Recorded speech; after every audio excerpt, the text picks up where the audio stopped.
menjelaskan tentang uang. Sejarah uang. Mulanya, masyarakat belum mengenal pertukaran karena setiap orang berusaha memenuhi kebutuhannya dengan usaha sendiri. Manusia berburu jika ia lapar, membuat pakaian sendiri dari bahan-bahan yang sederhana, mencari buah-buahan untuk konsumsi sendiri. Singkatnya, apa yang diperolehnya itulah yang dimanfaatkan untuk memenuhi kebutuhannya. Perkembangan selanjutnya menghadapkan manusia pada kenyataan bahwa apa yang diproduksi sendiri ternyata tidak cukup untuk memenuhi seluruh kebutuhannya. Untuk memperoleh barang-barang yang tidak dapat dihasilkan sendiri, mereka mencari orang yang mau menukarkan barang yang dimiliki dengan barang yang dibutuhkan olehnya. Akibatnya, muncullah sistem barter, yaitu barang yang ditukar dengan barang. Namun pada akhirnya, banyak kesulitan-kesulitan yang dirasakan dengan sistem ini. Di antaranya adalah kesulitan untuk menemukan orang yang mempunyai barang yang diinginkan dan juga mau menukarkan barang yang dimilikinya, serta kesulitan untuk memperoleh barang yang dapat dipertukarkan satu sama lainnya dengan nilai pertukaran yang seimbang atau hampir sama nilainya. Selain itu, akibat situasi politik menyebabkan rasa takut untuk melakukan barter. Untuk mengatasinya, mulailah timbul pikiran-pikiran untuk menggunakan benda-benda tertentu untuk digunakan sebagai alat tukar. Benda-benda yang ditetapkan sebagai alat pertukaran itu adalah benda-benda yang diterima oleh umum, benda-benda yang dipilih bernilai tinggi atau memiliki nilai magis atau mistik, atau benda-benda yang merupakan kebutuhan primer sehari-hari. Misalnya, garam yang oleh orang Romawi digunakan sebagai alat tukar maupun sebagai alat pembayaran upah. Pengaruh orang Romawi tersebut masih terlihat sampai sekarang. Orang Inggris menyebut upah sebagai salary yang berasal dari bahasa Latin salarium yang berarti garam. Meskipun alat tukar sudah ada, kesulitan dalam pertukaran tetap ada. Kesulitan-kesulitan itu antara lain karena benda-benda yang dijadikan alat tukar belum mempunyai pecahan sehingga penentuan nilai uang, penyimpanan, dan pengangkutan menjadi sulit dilakukan serta timbul pula kesulitan akibat kurangnya daya tahan benda-benda tersebut sehingga mudah hancur atau tidak tahan lama. Kemudian muncul apa yang dinamakan dengan uang logam. Uang logam pertama muncul pada 1000 sejarah Masehi di Tiongkok. Logam dipilih sebagai alat tukar karena memiliki nilai yang tinggi sehingga digemari umum, tahan lama dan tidak mudah rusak, mudah dipecah tanpa mengurangi nilai, dan mudah untuk dipindah-pindahkan. Logam yang dijadikan alat tukar karena memenuhi syarat-syarat tersebut adalah emas dan perak. Penggunaan uang logam juga sulit dilakukan untuk transaksi dalam jumlah besar sehingga diciptakanlah uang kertas. Uang kertas pertama kali dipakai di Tiongkok di zaman dinasti Tang. Mula-mula uang kertas yang beredar merupakan bukti-bukti pemilikan emas dan perak sebagai alat atau perantara untuk melakukan transaksi. Itulah sejarah terjadinya adanya uang. Berikut ini akan kami jelaskan teori-teori tentang uang. Uang adalah benda yang diterima masyarakat umum sebagai alat tukar dalam sistem perekonomian. Nah, yang selanjutnya ada fungsi uang. Fungsi uang itu terbagi dua, ada fungsi asli uang dan fungsi turunan uang. Fungsi asli uang terbagi lagi ada tiga, ada fungsi uang sebagai satuan hitung, ada sebagai alat penyimpanan nilai, sama sebagai alat tukar. Jenis uang ada dua, menurut pembuatannya ada uang logam dan uang kertas. Uang logam terbuat dari emas dan perak, dan uang kertas terbuat dari kertas dengan standarisasi baku. Nah, jenis yang kedua adalah jenis uang menurut lembaga yang mengeluarkan. Yang pertama ada uang kartal, yang kedua ada uang giral. Nah, kalau uang kartal itu alat bayar yang sah, yang digunakan buat sehari-hari. Nah, kalau uang giral itu uang yang kayak deposito gitu. Jadi nanti kalau kita butuh kita bisa ngambil, kayak misalnya tuh kayak cek. Lalu selanjutnya ada 7 syarat-syarat uang. Yang pertama, diterima secara umum. Yang kedua, nilai yang cenderung stabil. Yang ketiga, ringan dan mudah dibawa. Yang keempat, tahan lama. Yang kelima, kualitas cenderung sama. Yang keenam, jumlahnya terbatas dan tidak mudah dipalsukan. Dan yang ketujuh, yang terakhir, mudah dibagi tanpa mengurangi nilai. Lalu ada nilai dari uang. Nilai dari uang adalah kemampuan untuk membeli barang dan jasa dan kemampuan untuk ditukar dengan valuta asing. Bila harga barang naik dan turun, maka nilai uang juga naik dan turun. Metode mengukur nilai uang yaitu dengan indeks biaya hidup, indeks harga barang perdagangan besar, dan GNP deflator. Menurut nilainya, uang dibedakan menjadi 4, yaitu uang penuh. Uang penuh yaitu nilai uang dikatakan sebagai uang penuh bila nilai yang tertera di atas uang tersebut sama nilainya dengan bahan yang digunakan. Yang kedua adalah nilai uang tanda, yaitu uang di mana nilai yang tertera di atas uang lebih tinggi dari nilai bahan yang digunakan untuk membuat uang, atau dengan kata lain nilai nominal lebih besar dari nilai intrinsik uang tersebut. Yang ketiga ada representative full body money, yaitu uang ini terbuat dari kertas, dengan demikian nilainya sebagai barang tidak ada.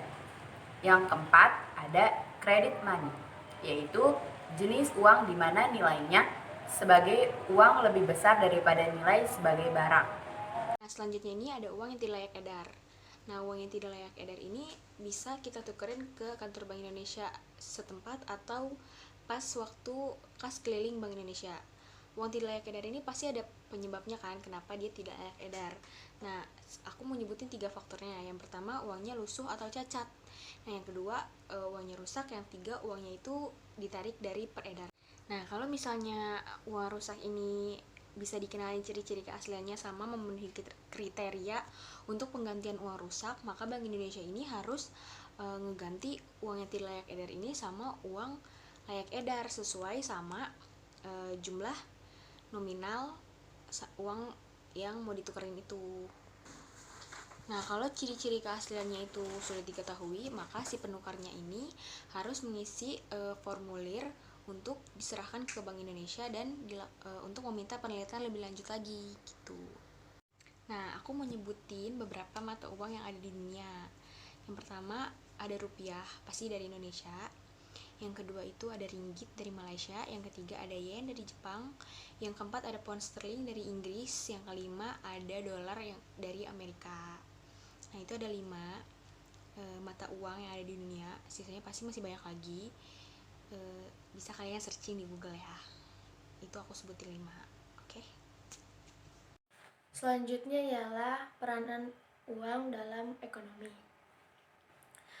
Peranan uang dalam ekonomi adalah suatu topik utama dalam pembelajaran ekonomi moneter ini, dan uang itu sebagai peran perekonomian itu ibaratkan darah bagi tubuh manusia. Yang ibaratkan kalau kekurangan uang adalah kita bisa sakit. Untuk memenuhi kebutuhan dan barang dan jasa yang sehari-hari kita harus membutuhkan uang untuk misal transaksi dan lain-lainnya, untuk sebagai alat tukar yang kita miliki. Karena uang sesuatu benda yang harus digunakan secara umum sebagai alat yang memudahkan proses dalam perekonomian yang ada di sekarang ini. Selanjutnya nilai uang dibagi menjadi 3. Yang pertama ada nilai nominal, nilai intrinsik, dan nilai real. Nilai nominal ialah nilai uang yang tertera atau tertulis pada setiap mata uang yang bersangkutan. Nilai intrinsik ialah nilai bahan yang digunakan untuk membuat uang. Sedangkan nilai real ialah nilai yang dapat diukur dengan jumlah barang dan jasa yang dapat ditukar dengan uang itu sendiri.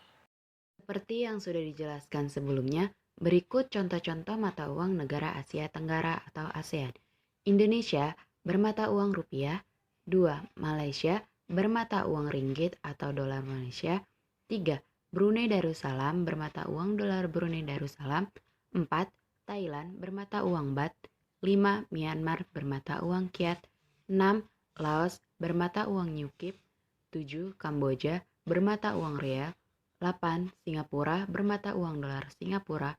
9. Vietnam bermata uang dong, 10 Filipina bermata uang peso, 11 Timur Leste bermata uang dolar US. Kemudian inilah 8 pahlawan yang ada di lembaran uang rupiah baru. 1 ada Cut Mutia. Kita bisa melihat wajah perempuan asal Aceh ini di lembaran uang Rp1.000. Cut Mutia ditetapkan menjadi pahlawan nasional berdasarkan surat keputusan Presiden nomor 107 tahun 1964. Perjuangannya mempertahankan Indonesia ditunjukkan dengan ikut berperang melawan penjajah dan merebut pos-pos kolonial Belanda. 2 ada Muhammad Husni Tamrin. Nama pahlawan yang ada di lembaran uang Rp2.000 ini pasti tidak asing bagi kita. Yap, untuk menghargai jasanya, banyak jalan yang dinamakan sesuai namanya, yaitu MH Tamrin. Pahlawan Betawi ini masuk ke dalam pemerintah Belanda. Namun, bukan berarti Yang ketiga ada Dr. Dr. Kiai Kiai Haji Idam Khalid. Justru dengan Wajah jabatannya pahlawan itulah ini MH bisa kita Tamrin lihat di menjadi lembaran uang perwakilan rakyat Rp5.000. Indonesia. Ia pernah menjabat sebagai Wakil Perdana Menteri Indonesia, yaitu pada tahun 1956 sampai 1959. Tak hanya itu, Idam Khalid juga pernah menjadi Ketua Umum PBNU, atau yang disebut Pengurus Besar Nahdlatul Ulama selama 28 tahun, yaitu dari tahun 1956 sampai 1984. Yang keempat ada Frans Kaisiepo. Pahlawan asal Papua ini ada di lembaran uang Rp10.000. Frans Kaisiepo merupakan seseorang yang aktif melawan Belanda.